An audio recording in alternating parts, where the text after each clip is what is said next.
Most people have never heard of ethane. It doesn't power our cars like gasoline. It doesn't heat our homes like natural gas.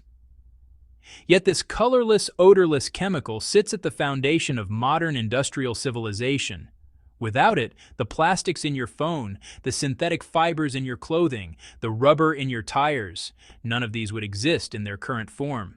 Ethane is the invisible workhorse of the petrochemical industry, the raw ingredient that gets transformed into ethylene, which then becomes tens of thousands of products we use every day. And right now, this obscure chemical has become the latest battleground in the escalating economic confrontation between the world's two largest economies. In May 2025, the Trump administration made a startling move.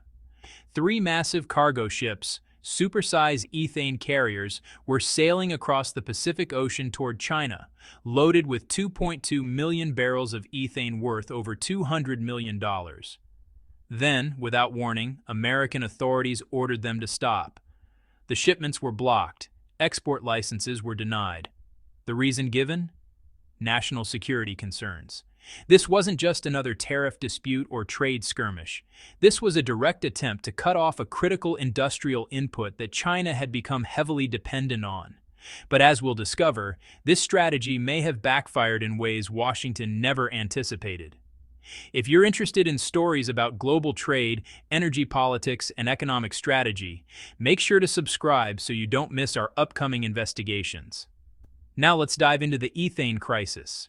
To understand why this export ban matters, we first need to understand how the United States became the world's ethane superpower in the first place.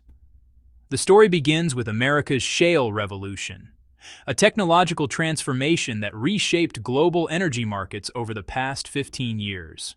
Through advances in hydraulic fracturing and horizontal drilling, the United States unlocked vast reserves of natural gas trapped in shale rock formations deep underground.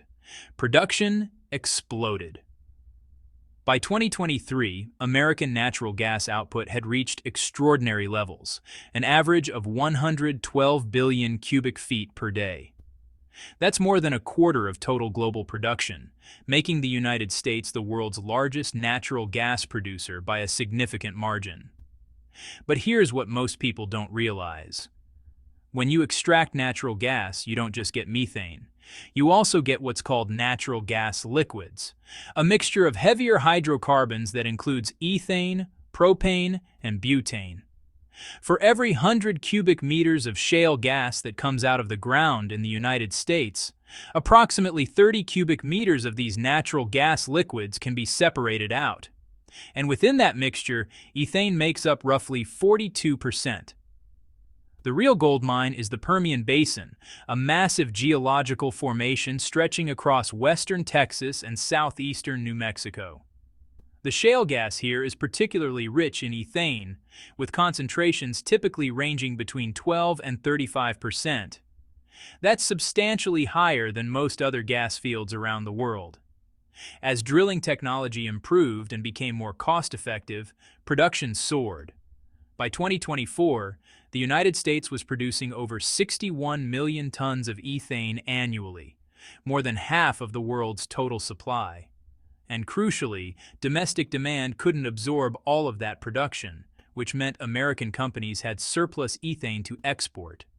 This created an almost irresistible proposition for overseas buyers. American ethane wasn't just abundant, it was also extremely high quality, typically 95% pure or higher. Companies could use it directly in their production processes, without extensive refining or purification. It was convenient, reliable, and perhaps most importantly, it was cheap. In 2024, the price of ethane at American export terminals, what traders call the FOB price, or free on board price, averaged around $140 per metric ton. Add shipping costs of about $50 per ton, plus insurance, loading fees, and import duties, and the delivered cost to a buyer in Asia came to roughly $320 per ton. Compare that to alternative sources, and you can see why American ethane dominated the market. It offered an unbeatable combination of price, quality, and supply security, On the other side of the Pacific, China was building out its petrochemical industry at breakneck speed. As the world's manufacturing hub, Chinese companies needed ever-increasing quantities of ethylene, the chemical building block for plastics, synthetic fibers, and countless industrial materials.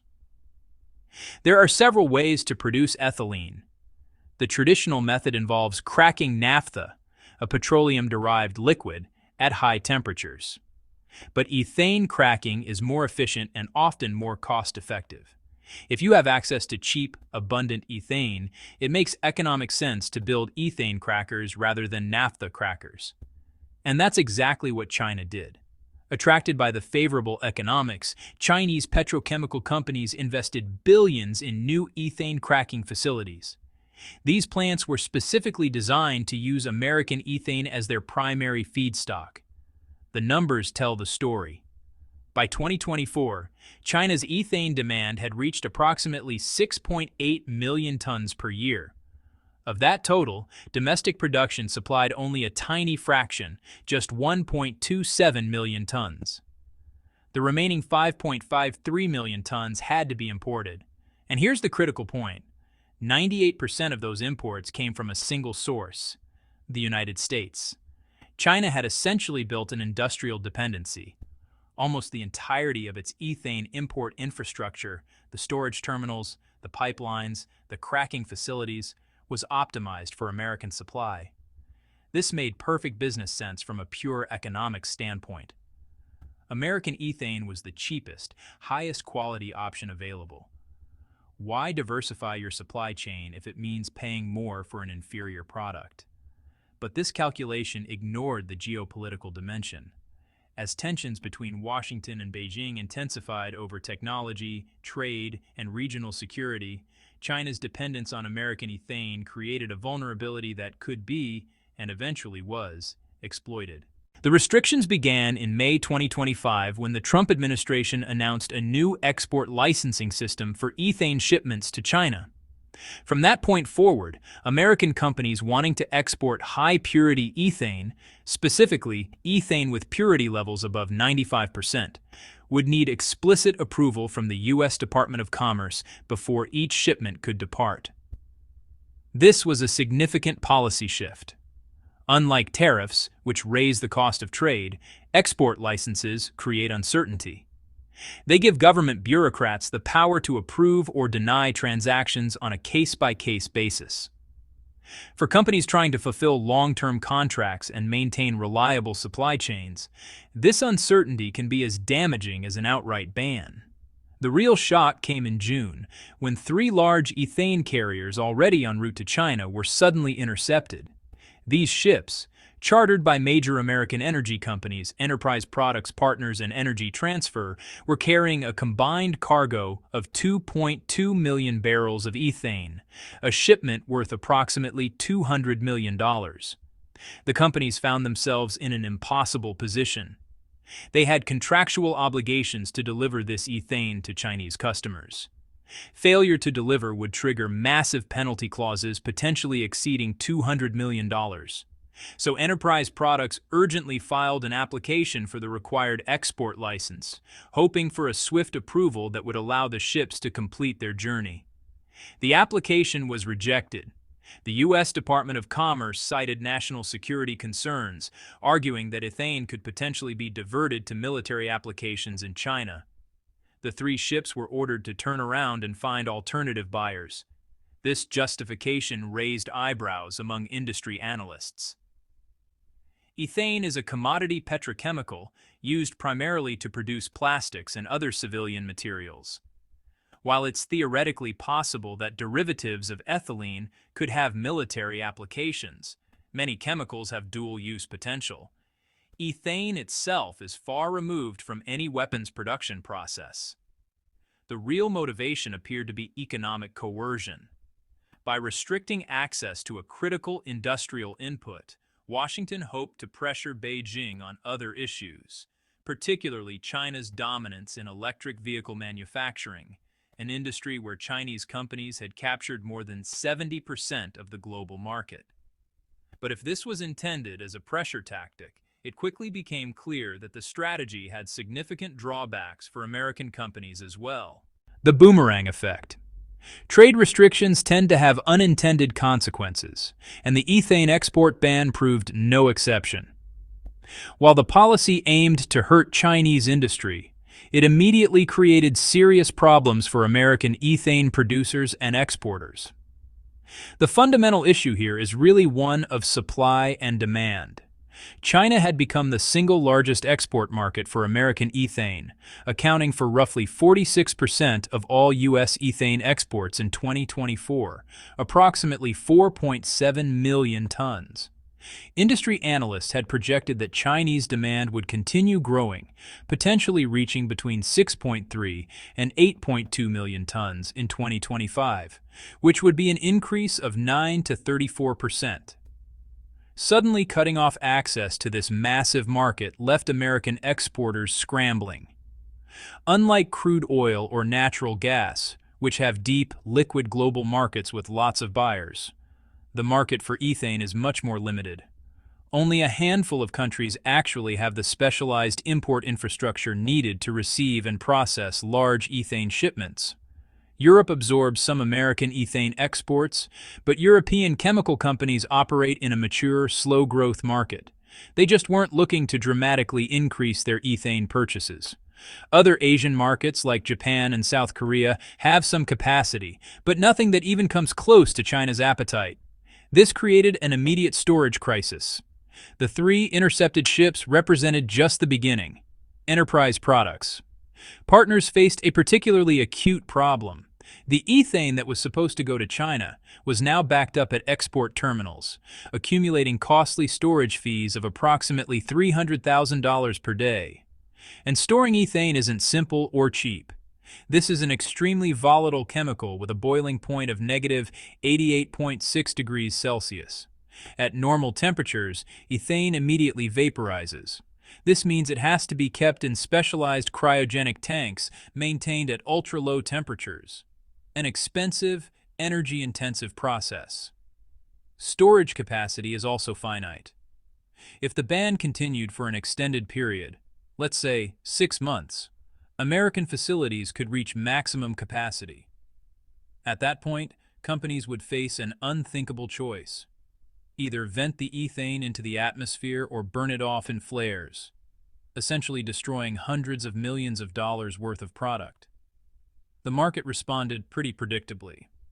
Within a week of the export restrictions being announced, the FOB price of American ethane had plummeted by nearly 17%, from approximately $168 per ton to just $140 per ton.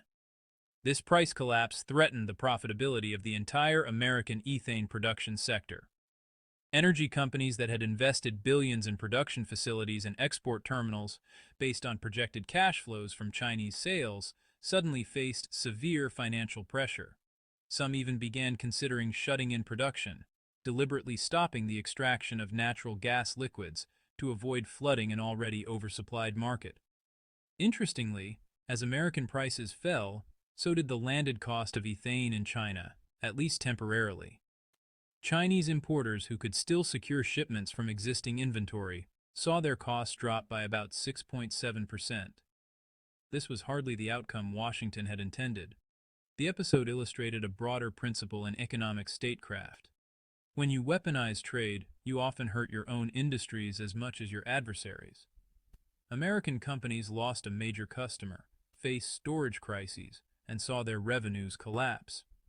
Meanwhile, as we'll see, China began accelerating efforts to reduce its dependence on American supply, ensuring that this leverage would never work again. China's short-term challenge. That's not to say China emerged unscathed. In the immediate aftermath of the export ban, Chinese petrochemical companies faced a genuine supply crunch. Remember, China's ethane import dependence stood at 98%, with virtually all of that coming from the United States. The country had built approximately 13% of its ethylene production capacity around ethane cracking, facilities specifically designed to use this American feedstock.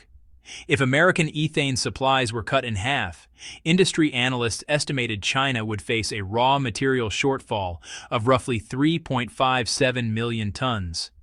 This gap would directly impact annual ethylene production capacity of about 1.2 million tons, a significant disruption to the chemical supply chain. Chinese companies had alternatives, but honestly, none of them were ideal. They could shift back to traditional naphtha cracking or use liquefied petroleum gas as a feedstock. However, these alternatives come with substantially higher production costs. Estimates suggest an increase of 30 to 50% in overall ethylene production expenses. Another option was sourcing ethane from the Middle East. Both the United Arab Emirates and Saudi Arabia produce ethane and actively market it internationally. But Middle Eastern ethane comes with drawbacks. First, the transportation costs are higher. Ships must traverse a longer route through either the Suez Canal or around Africa. Second, and more significantly, Middle Eastern ethane typically has lower purity levels, averaging around 90% compared to the 95% plus purity of American ethane. This lower quality means additional processing costs and lower conversion efficiency. Industry sources estimated that switching to Middle Eastern supply would add somewhere between 400 and 1,000 yuan per ton to the cost of ethylene production. In the short term, these higher costs would squeeze profit margins across China's petrochemical sector. Some companies would need to raise prices, potentially making Chinese chemical products less competitive globally. Others would have to absorb the increased costs, reducing profitability. However, and this is crucial, while these challenges were real, they were manageable. China's ethane cracking capacity represented only 13% of total ethylene production. The remaining 68% relied on traditional naphtha cracking, which was unaffected by the American export ban. The disruption was significant but not catastrophic, and Chinese policymakers quickly recognized that this crisis presented an opportunity. The export ban had exposed a strategic vulnerability. Rather than simply scrambling to find replacement supplies, China began implementing a comprehensive response aimed at eliminating this dependency entirely. The most sophisticated element of China's response involved accelerating the development of alternative ethylene production technologies, methods that wouldn't rely on imported hydrocarbons at all. In a remarkable coincidence of timing, in the same month that the United States imposed its export restrictions, Chinese researchers announced a major technological breakthrough. A team of engineers had successfully developed and tested the world's first commercial-scale renewable ethylene production facility, a system that creates ethylene using renewable energy and captured carbon dioxide. The process is ingenious in its elegance. First, solar or wind power generates electricity, which is used to split water into hydrogen and oxygen through electrolysis. The hydrogen is then combined with carbon dioxide captured from industrial emissions to synthesize methanol. Finally, the methanol undergoes a chemical conversion process to produce ethylene. This green ethylene pathway offers multiple advantages. It's carbon neutral or even carbon negative, since it consumes CO2 rather than releasing it. It eliminates dependence on fossil fuel feedstocks entirely. And according to calculations by the Chinese research team, the comprehensive production cost is approximately 12% lower than importing ethane from the United States. That last point deserves emphasis. This isn't just an environmental solution that companies would adopt for sustainability reasons despite higher costs. The economics are actually favorable. As renewable energy costs continue declining, solar and wind are now the cheapest sources of new electricity generation in most of the world. This advantage will only grow. The facility has moved beyond laboratory testing to continuous production operations, demonstrating that the technology works at industrial scale. While it will take years to build out sufficient capacity to replace significant volumes of imported ethane, the proof of concept has been established. China is also making rapid progress in extracting ethane from domestic natural gas resources. Engineers in the Karamay region of Xinjiang province developed an advanced cryogenic separation system that operates at temperatures as low as -170 degrees Celsius. This technology increased the ethane extraction rate from natural gas from 60% to 95%, a dramatic efficiency improvement. Additionally, this new separation equipment reduces energy consumption by 40% compared to previous systems. And it's being manufactured domestically at costs roughly 30% lower than equivalent imported American technology. This combination of higher efficiency, lower energy use, and reduced capital costs makes domestic ethane extraction increasingly economically viable. These aren't distant future technologies. They're being deployed now, turning China's theoretical ethane reserves into practical production capacity. While developing domestic production and alternative technologies, China is also rapidly diversifying its international supply sources, ensuring that no single country can disrupt its petrochemical industry again. Canada has emerged as the most promising alternative supplier.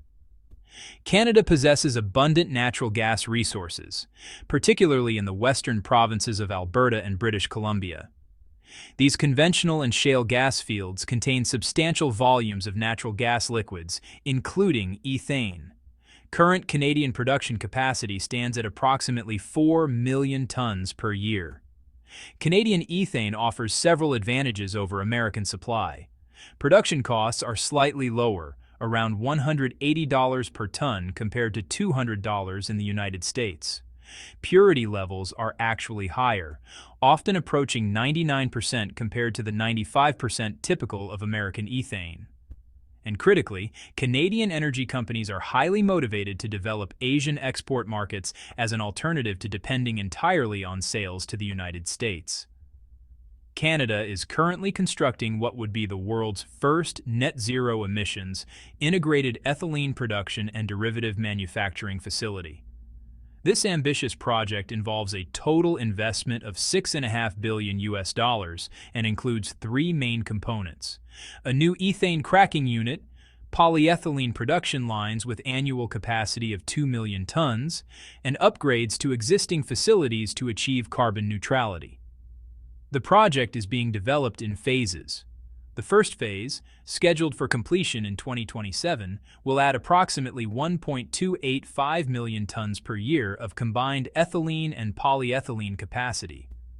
A second phase planned for 2029 will add another 600,000 tons annually. For China, Canadian supply represents more than just a replacement for American ethane. It's part of a broader strategy of supply chain resilience, ensuring multiple sources for critical industrial inputs so that no single country can exercise coercive leverage. China isn't limiting its options to North America. Middle Eastern suppliers have also stepped forward eagerly. The United Arab Emirates was particularly quick to offer alternative supply arrangements. Within weeks of the American export restrictions being announced, Emirati officials reached out to Chinese buyers offering ethane at prices approximately 10% below American levels, an aggressive move clearly aimed at capturing market share. Saudi Arabia, the world's largest oil exporter and a major natural gas producer, has also intensified negotiations with Chinese petrochemical companies. Saudi Arabian ethane comes primarily from the massive natural gas processing facilities that separate gas liquids from the kingdom's enormous oil and gas production. According to industry sources, Chinese importers are already negotiating new long-term supply contracts with Middle Eastern producers. These contracts reportedly include specific provisions requiring that shipments avoid routes that pass through or near American-controlled waters, a deliberate attempt to prevent future interdiction attempts. The Middle Eastern option does come with those higher costs and lower purity levels we discussed earlier. But having that option available provides strategic flexibility. Even if Middle Eastern ethane costs more, the premium may be worth paying to avoid dependence on an unreliable American supply that could be cut off at any moment for political reasons. As we step back and examine the full picture, a clear pattern emerges. The American ethane export ban, intended as a tool of economic pressure against China, has backfired dramatically. American energy companies lost access to their largest and fastest-growing export market. Billions of dollars in anticipated revenues evaporated. Export facilities sit underutilized while ethane backs up in storage. Prices collapsed, threatening the profitability of production operations. Some companies face potential bankruptcy if market conditions don't improve. Meanwhile, China experienced a short-term supply disruption and somewhat higher costs. Uncomfortable, certainly, but manageable given that ethane cracking represented only a small portion of total ethylene production capacity. More importantly, the export ban served as a wake-up call that accelerated Chinese efforts to eliminate this dependency entirely. Green ethylene technology that might have remained in research labs for years has been fast-tracked to commercial deployment. Domestic extraction technology has advanced rapidly. Alternative suppliers have been identified and contracted. Within a few years, China will likely have multiple pathways to obtain the ethane it needs, or to produce ethylene without ethane at all. The American leverage will be gone permanently. This episode illustrates a fundamental problem with using trade restrictions as a geopolitical weapon. Such measures can provide short-term disruption, but they also provide strong incentives for the targeted country to eliminate the vulnerability. Unless you can maintain the pressure indefinitely and prevent your adversary from developing alternatives, a difficult proposition in a globalized economy with multiple suppliers, you're likely just accelerating the loss of your market position.